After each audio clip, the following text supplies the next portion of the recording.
Hello, I'm Wayne Allen Root for Personal Liberty Digest and PersonalLiberty.com. Today's video commentary is entitled Atlas Shrugged, Is American Business on Strike Against Obama? My answer is you're darn right it is. Let's examine this once-in-a-lifetime phenomenon. The U.S. economy crumbling, businesses collapsing. The real unemployment rate approaches 15% or higher. 45 million Americans on food stamps. Over 10.8 million on the disability rolls. Tax revenues down dramatically. All of this while Obama has added thousands of new IRS agents, added over 60,000 new rules, regulations, and mandates, turned the National Labor Relations Board over to radical union hacks, passed rules to satisfy radical, extremist, environmental wackos, and chooses to target, demonize, and punish the wealthy. Coincidence? Or are these tragic situations related? Trust me, they're related. Everything happening today under Obama resembles the storyline of Ayn Rand's famous book, Atlas Shrugged, one of the most popular books of all time, selling over 7 million copies. Now, under Obama, Atlas Shrugged has come to life. Rand prophesied a country dominated by socialists, Marxists, and statists, where looters, freeloaders, and poverty promoters live off the productive class. To rationalize and justify the theft of money and assets of business owners, the looter class demonizes the wealthy. Sound familiar? The central plot of Atlas Shrugged is that in response to being demonized, overtaxed, overregulated, and punished for success, America's business owners go on strike, dropping off the grid and refusing to risk their hard-earned capital and work long hours away from their families in order to support those unwilling to put in the same blood, sweat, and tears. Because of that storyline, the original proposed title of Atlas Shrugged was actually The Strike. The business class went on strike to teach us that civilization cannot survive when people are forced to be slaves to government. That without a productive class of innovative business owners willing to risk their own money, there are no jobs and no taxes to pay for government.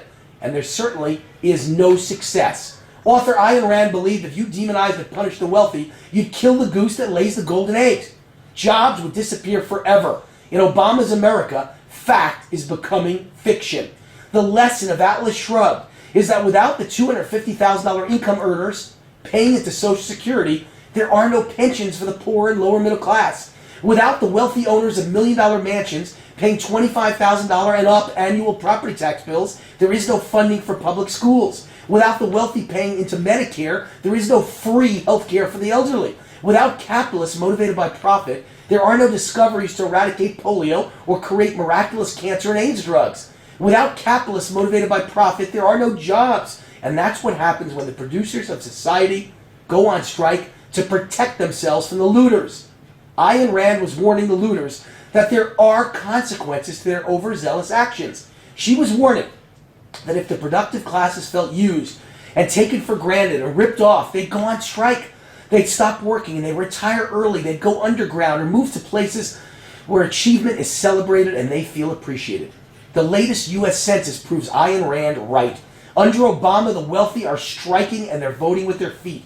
They're moving to low-tax red states in droves, escaping from high-tax blue states where they're being demonized and punished. Over 1 million citizens escaped from high-tax New York in the past decade. Over 1.3 million escaped from high-tax California. California State Tax Authority recently reported the number of Californians earning $500,000 a year or more dropped by almost 40%. Over $1 trillion is transferred from New York to zero-tax Texas. The census proves that Obama's tax and spend philosophy is a dismal failure, an economic disaster killing jobs. It should come as no surprise that about 2 million fewer Americans are working than before Obama's stimulus, that over 5 million Americans have joined the disability rolls since Obama became president, that disability is growing twice as fast as the job rolls, that food stamp use is up 70% under Obama. The high-tech revolution has killed the progressive tax and spend dream. Because of the internet, email, texting, Facebook, Twitter, Skype, iPhones, business owners can now run their business from anywhere. And as a result, they're choosing to move to places where taxes are lower and the atmosphere is friendly to business. The latest census shows that the fastest growing states are all low-tax or no-tax states that are friendly to business, like Nevada, Texas, Arizona, Florida, Georgia, and the Carolinas. Meanwhile, the states they escaped from are all big tax, big spend, big union states. California, New York, New Jersey, Connecticut, Massachusetts, Illinois, and Michigan. Taxpayers, business owners, and retirees with assets are all fleeing the states being run like Obama is running the nation. Obama and his socialist cabal should be afraid, very afraid. If Obama is reelected, those same valuable job producers and taxpayers won't be changing states anymore. They'll be changing countries. They'll pick up and leave America altogether.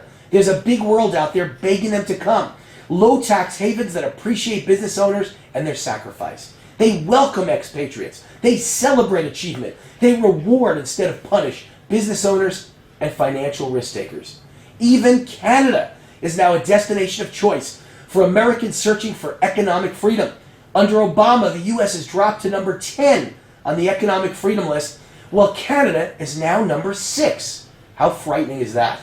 I'm just one small businessman, but because of my background as a former vice presidential nominee and Tea Party libertarian conservative media personality, I've heard from thousands of business owners all over this country, and they all have the same message. They're either thinking of leaving America, or they're in the process of visiting other countries right now to decide where they want to go, or they're actually making preparations at this moment to leave just in case Obama's reelected. Just as Ayn Rand predicted, business owners are going on strike permanently. As my blue-collar butcher father once told me, I'd love to hate rich people, Wayne, but no poor person has ever given me a job. Atlas is shrugging, Ayn Rand is saying I told you so, and the strike is on. I'm Wayne Allen Root for Personal Liberty. See you next week. Same time, same place, right back here. Bye-bye.